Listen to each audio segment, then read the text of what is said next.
하나님 말씀 보겠습니다. 하나님 말씀은 미가서 5장 2절로부터 9절 말씀, 구약성경 1294쪽에 있습니다.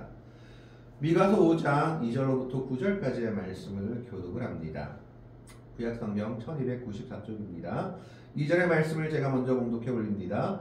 베들레헴 에브라다야, 너는 유다 족속 중에 작을지라도 이스라엘을 다스릴 자가 내게서 내게로 나올 것이라. 그의 근본은 상고의 영혼에 있느니라. 그러므로 너희는 하나님까지 그들을 붙여놓으시고 그 후에는 그의 형제 가운데 남은 자가 이스라엘 자손에게로 돌아오리니 그가 여호와의 능력과 그의 하나님 여호와의 이름의 위엄을 의지하고 서서 목축하니 그들이 거주할 것이라. 이제 그가 창대하여 땅 끝까지 미치리라. 이 사람은 평강이 될 것이라. 아수르 사람이 우리 땅에 들어와서 우리 궁들을 밟을 때에는 우리가 7 목자와 8 군왕을 일으켜 불을 치리니 그들이 칼로 아수르 땅을 황폐하게 하며 미브로 땅 어기를 황폐하게 하리라. 아수르 사람이 우리 땅에 들어와서 우리 지경을 밟을 때에는 그가 우리를 그에게서 건져내리라. 야곱의 남은 자는 많은 백성 가운데 있으리니 그들은 여호와께로부터 내리는 이슬 같고 풀 위에 내리는 단비가 같아서 사람을 기다리지 아니하며 인생을 기다리지 아니할 것이며. 2절의 말씀을 같이 읽습니다. 야곱의 남은 자는 여러 나라 가운데와 많은 백성 가운데에 있으리니 그들은 숯불의 짐승들 중에 사자 같고 양떼 중에 젊은 사자 같아서 만일 그가 지나간즉 밟고 찢으리니 능히 구원할 자가 없을 것이라. 내 손이 내 대적들 위에 들려서 내 모든 원수를 진멸하기를 바라노라. 아멘.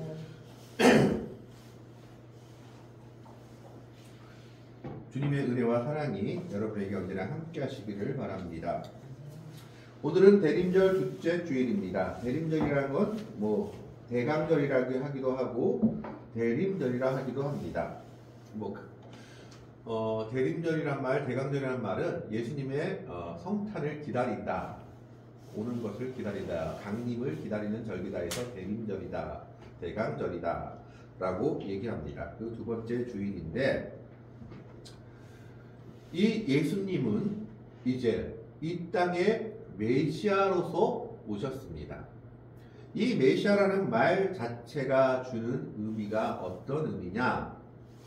메시아는 뭐고 그리스도는 뭐냐라고 사람들이 생각하는데, 메시아라는 말은 사실 우리식으로 말한 거고, 원래 히브리 말로 하면 메시아흐라든가 우리는 발음이 잘 안 되는 그런 발음입니다. 그래서 히브리 말로 메시아, 아람어로 메시아라 하고, 그리고 그리스도란 말은 똑같은 말인데 헬라 말입니다. 그러니까 그 의미가 무슨 말이냐? 기름 부음을 받은 사람이다라는 뜻이 메시아라는 뜻입니다. 그래서 기름 부음을 받은 사람, 이게 히브리 말, 또 아랍식으로 말하면 메시아이고, 이것을 헬라 말로 하면 그리스도다라는 겁니다.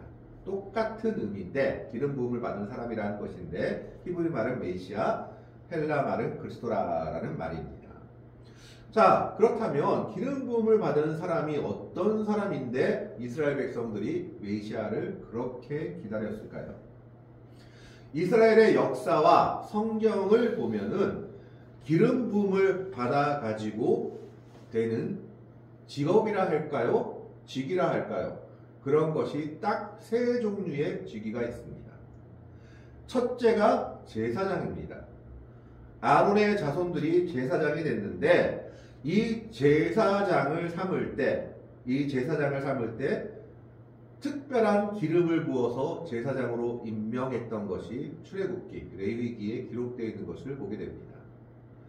그래서 제사장을 삼을 때, 제사장 임명할 때 반드시 기름을 부어야만 했습니다. 두 번째 직업이 뭐냐냐? 선지자입니다.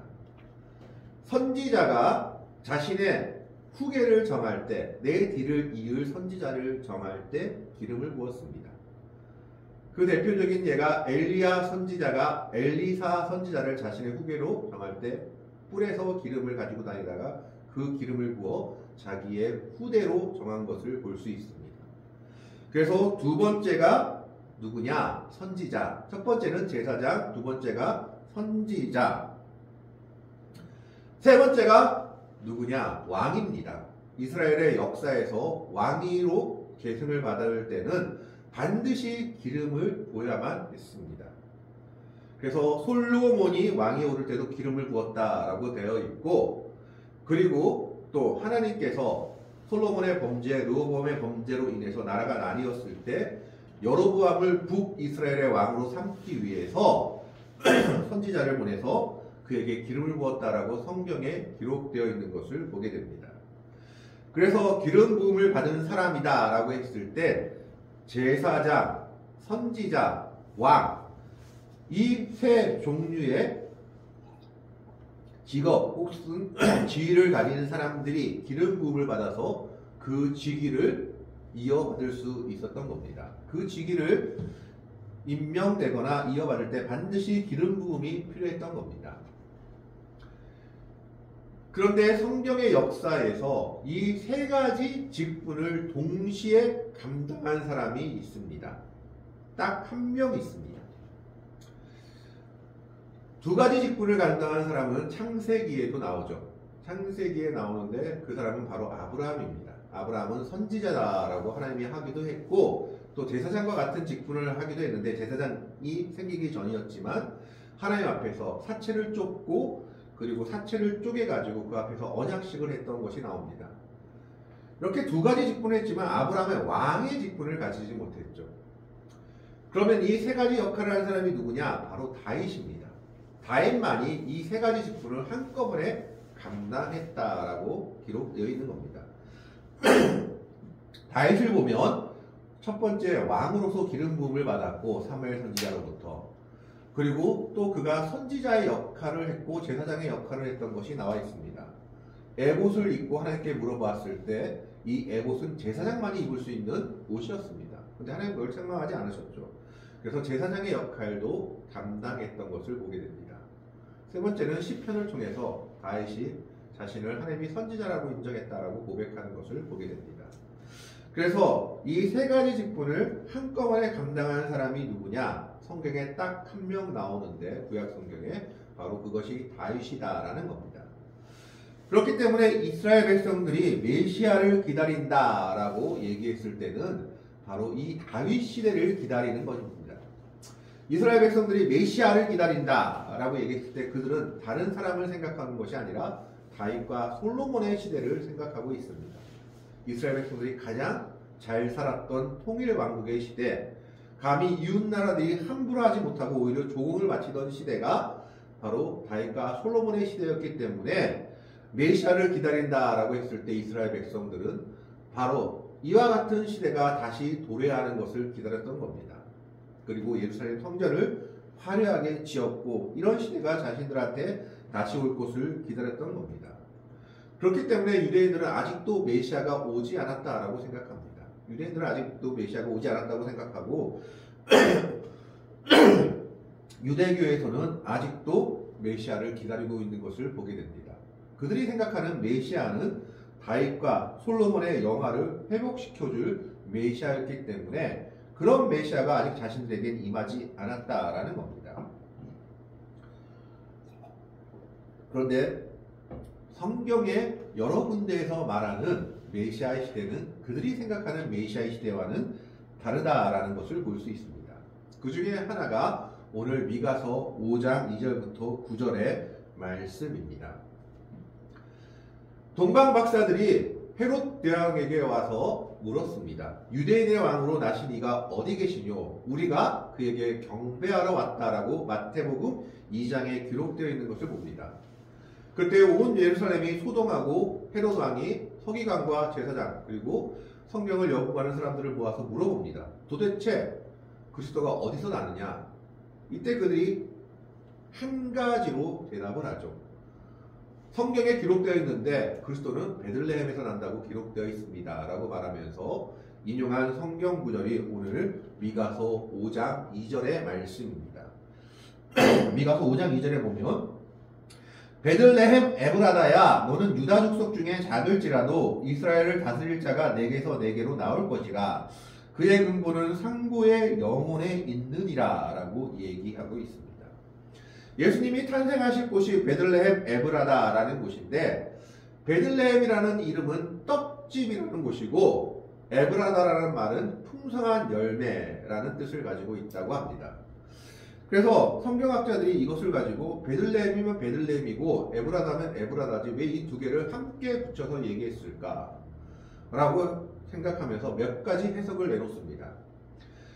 베들레헴의 옛날 지명이 에브라다인데 그것이 후에 베들레헴으로 바뀌어서 베들레헴 에브라다라고 함께 쓴 것이다 라고 해석하기도 하고, 또 어떤 사람들은 베들레헴에 살던 족속 중에 한 족속이 에브랏 족속인데 그 에브랏 족속의 이름을 따서 베들레헴 에브라다라고 하는 것이다 라고 몇 가지 해석들을 내놓습니다. 그러나 정확한 것은 알려진 바가 없습니다.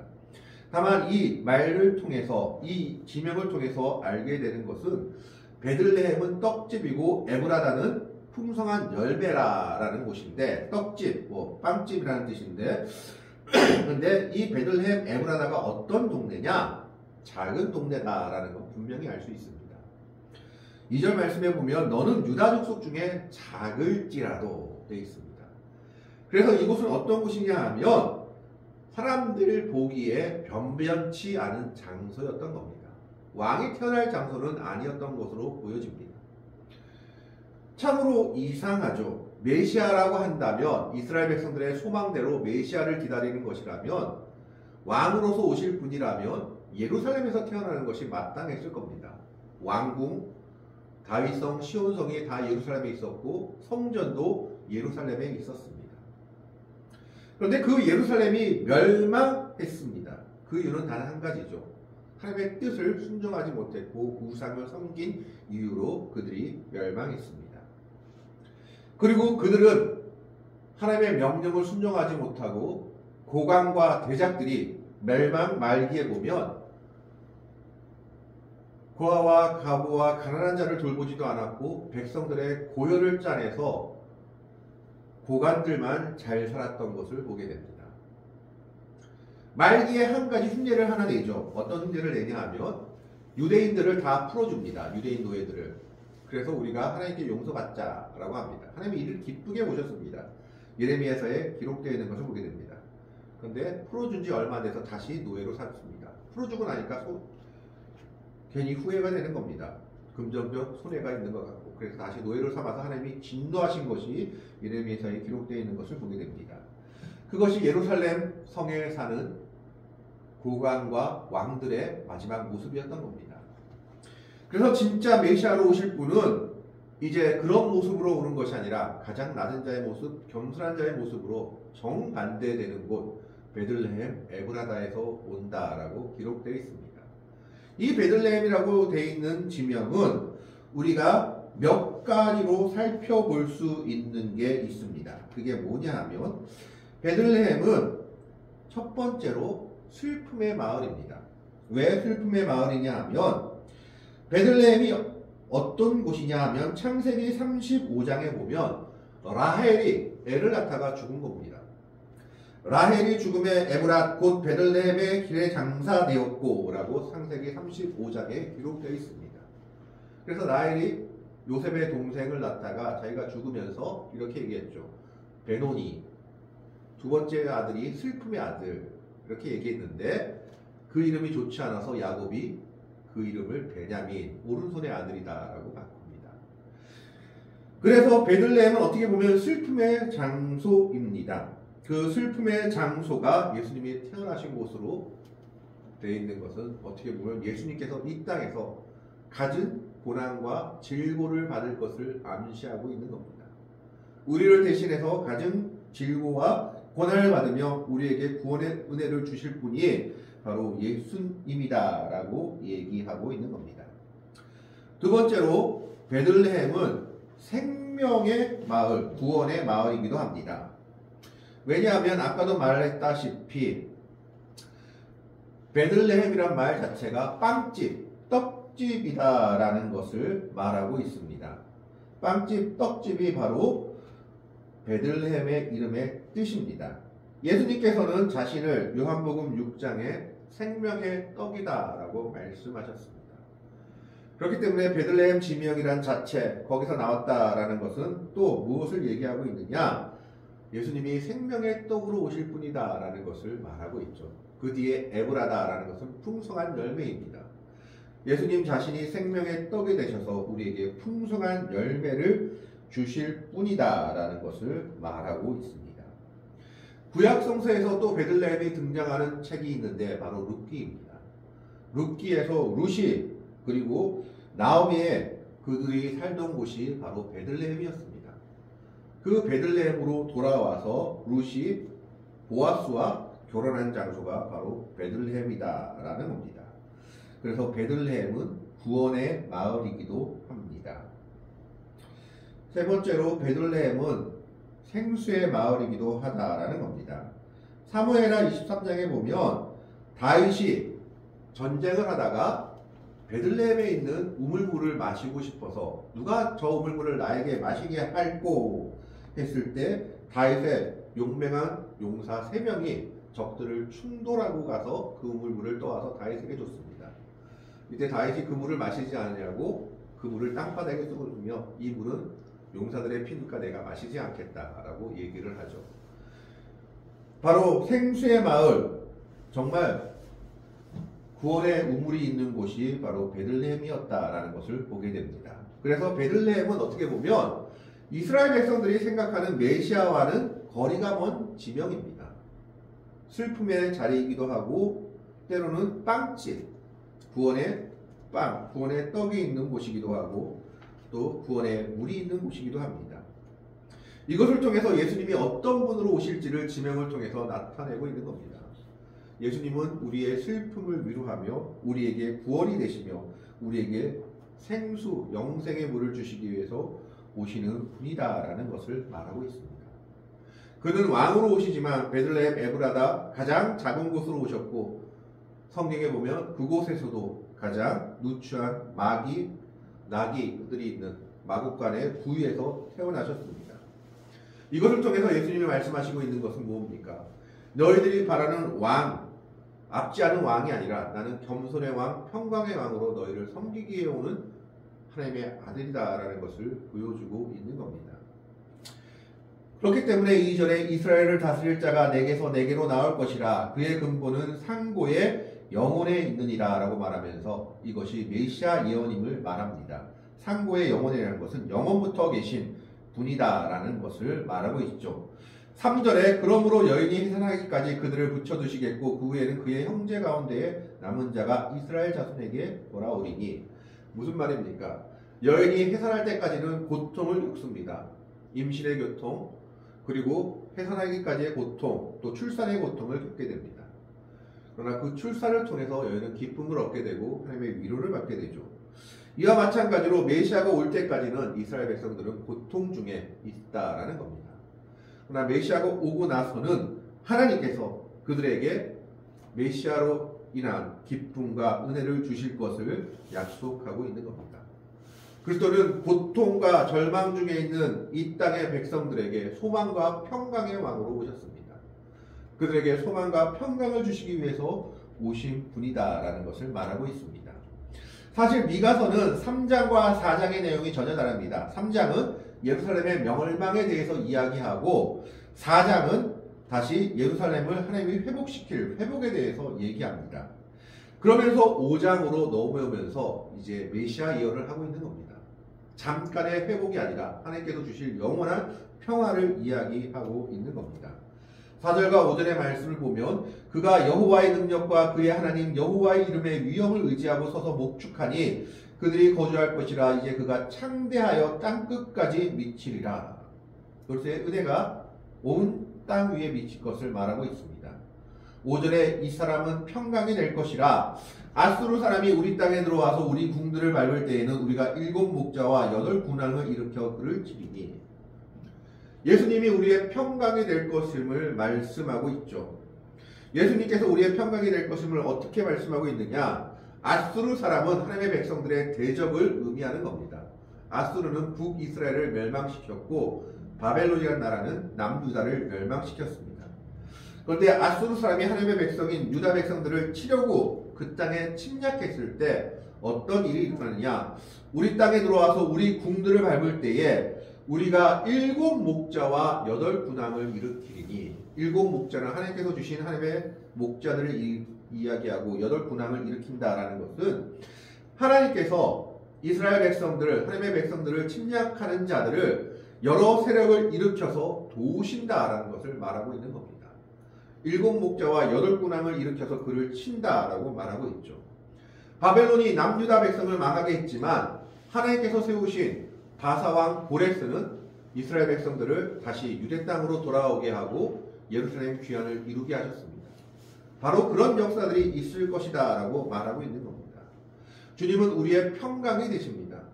우리가 이 땅에서 때로는 힘들고 어려운 일이 당할 때, 아수르 사람의 침략과 같은 그런 어려움에 처할 때 주님은 여러 나라들을 일으키고 여러 세력들을 일으키며 우리에게 평강을 주시고 우리를 도우신다라는 것을 말하고 있는 것입니다. 그러면서 6절에 그들이 칼로 아수르 땅을 황폐하게 하며 니므롯 땅 어기를 황폐하게 하리라. 아수르 사람이 우리 땅에 들어와서 우리 지경을 밟을 때에는 그가 우리를 그에게서 건져내리라. 그는 예수님을 말합니다. 하나님의 백성들을 대적하는 자들이 결국 멸망하게 될 것임을, 예수님이 하나님의 백성들에게 평강을 주시며 구원하실 것임을 말하고 있는 겁니다. 그것이 바로 주님께서 우리에게 주시는 은혜요, 이 땅에 오신 예수 그리스도의 은혜인 겁니다. 예수님은 이 땅에 평강의 왕으로 오셨습니다. 그러나 예루살렘이 아니라 사람들이 가장 멸시하는 땅 중에 하나인 베들레헴 에브라다에 오셨습니다. 그것은 예수님께서 가장 낮은 자의 왕으로, 가장 겸손의 왕으로 이 땅에 오셨음을, 그리고 고아와 가부와 나그네와 낮은 자들과 함께 하시는 분이심을 말하고 있습니다. 이스라엘 백성들은 그 당시 낮은 자 중에 하나였습니다. 나라도 멸망하고 가장 멸시받는 민족 중에 하나였습니다. 그들에게 바로 메시아와 구원자가 오신다라는 겁니다. 그런데 그들의 생각과는 전혀 다른 모습으로 오셨습니다. 왕으로 다윗과 같이, 솔로몬과 같이 화려한 모습으로 온 것이 아니라 누구도 생각하지 않는 베들레헴의 가장 낮은 자의 모습으로 오셨지만, 그분은 하나님의 백성들을 구원하며 평강을 주시며 하나님의 백성들을 대적하는 자들을 같이 대적하며 그들을 멸망시키실 것이다 라고 오늘 미가서는 우리에게 말하고 있는 겁니다.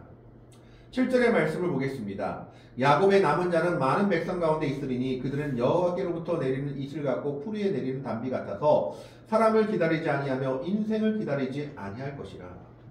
야곱의 남은 자라는 하나님의 백성들, 신실한 믿음을 가지고 있는 자들을 얘기합니다. 그들이 결국 누구 말을 의지하냐? 메시아만을 의지하며 하나님만을 의지할 것이다 라는 겁니다. 인생의 도움을 의지하지 않고 예수님의 은혜, 하나님의 은혜만을 사모할 것을 말하고 있는 겁니다. 그래서 결국 8절과 9절은 그들이 믿음의 승리를 거두게 될 것임을 우리에게 말하고 있습니다. 예수님은 이 땅에 가장 낮은 자의 모습으로 오셨습니다. 그래서 태어난 곳도 예루살렘이 아니라 베들레헴 에브라다, 아무도 신경 쓰지 않는 가장 초라한 땅에 주님은 왕으로 오셨습니다. 그리고 그 주님은 하나님의 백성들에게 평강을 주시며 하나님의 백성들을 대적하는 자들과 함께 대적하며 우리에게 승리를 주실 것임을 오늘 미가서 말씀은 우리에게 약속하고 있는 겁니다. 예수님은 이 땅에 오셔서 십자가에 돌아가시고 부활하심으로 말미암아 우리의 가장 큰 원수된 사망을 이기셨습니다. 그래서 우리에게 소망과 생명을 주셨음을 성경은 우리에게 말하고 있습니다. 겸손의 왕, 평강의 왕, 낮은 곳으로 오신 주님께서 바로 이 대림절 기간 동안 우리에게 그 소망과 은혜를 허락하시고 계심을 믿으시기 바랍니다. 주님은 우리의 평강이 되시며 아수르 사람이 우리 땅에 들어와서 우리 궁을 짓밟을 때에는 7 목자와 8 군왕을 일으켜 그를 대적하게 하시는 분이십니다. 그것이 바로 주님의 은혜임을 기억하면서 베들레헴 에브라다에 오신 이 주님의 생각하며 그 은혜 가운데 살아가는 복된 성도들이 되시기를, 그 주님의 뒤를 따라가는 믿음의 백성들이 될 수 있기를 주님의 이름으로 간절히 축원합니다. 기도하겠습니다. 오늘 베들레헴 에브라다를 봅니다. 너는 유다 족속 중에 작을지라도 이스라엘을 다스릴 자가 내게서 내게로 나올 것이다 라고 말씀하고 있는 것을 봅니다. 주님께서 예루살렘에 오시지 아니하고 베들레헴에 오신 것은 그가 겸손의 마음으로 낮은 자의 모습으로 이 땅에 오심을 보여주고 있습니다. 하나님, 이 주님의 뒤를 따라가는 저희들 되게 하여 주옵소서. 그러나 주님은 평강의 왕으로서 우리에게 평강을 주시며 우리를 대적하는 아수르 왕을 대적하며 7 목자와 8 군왕을 일으키는 분이심을 우리가 보게 됩니다. 이 세상의 어려움에 우리가 좌절하지 말게 하시고 주님을 믿는 믿음 가운데 주님의 도움을 의지하게 하시고 이 대림절 기간 동안에 소망 가운데 주님을 영접하며 베들레헴 에브라다에 태어나신 주님의 모습을 닮아가는 주의 성도들 되게 하여 주옵소서. 주께서 주의 백성들 가운데는 함께 하실 줄 믿사오며 감사하며 우리를 사랑으로 구원하여 주신 우리 구주 예수 그리스도의 이름으로 간절히 기도하옵나이다. 아멘.